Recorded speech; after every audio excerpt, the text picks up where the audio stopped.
Can you tell us a little bit about the Hawkins case, because I don't think it was listed as a question I was going to ask you. Oh, that was one hell of a case. James Hawkins was an ex-con, and his family had a lot of money. They were wealthy. They lived in South Central Los Angeles, and he was alleged to have murdered a boy on the street, claiming that the kid was a drug dealer, when in truth, in fact, it was just a flat-out first-degree murder. But it looked like he shot and killed a gang member, and he was accorded hero status. Oh, that's it. Yeah. He was really a counterfeit hero, and I tried him first for a double murder, and then tried him on the death penalty case, which he got life without parole.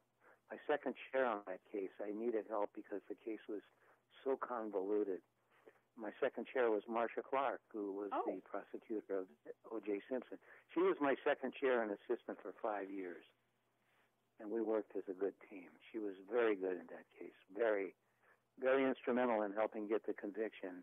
She took half the case and I took half the case, and there was some highly technical firearms and ballistics testimony that came in and evidence that was highly pertinent to the case. Mm-hmm. Hawkins escaped from the county jail before he was tried, and he was taken in Lafayette. That's up in your area. Yes. The East Bay area.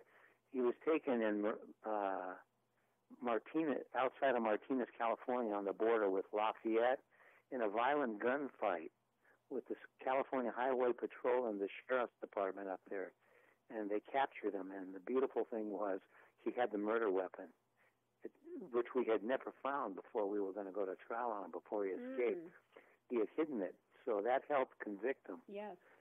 Yeah, so that was quite an exciting case, and it was tried in the high-security courtroom. We were like in a fishbowl behind bulletproof glass because he was a serious gang member and a really violent, scary guy. So he got life without parole after that trial went about 7 months. Very contentious. They all are. Yes, when murder's involved. And the state appoints, top-flight lawyers to represent the defendants if they're unable to afford their own counsel. So all of these people that try these cases get paid by the state, and they have to be qualified and skilled before they even get into the status and category that allows them to even go forward as defense counsel. They don't just pick anyone in the barrel. They have to be qualified by a death penalty panel before they're even entrusted with that responsibility. So I was up against two very fine lawyers on that case.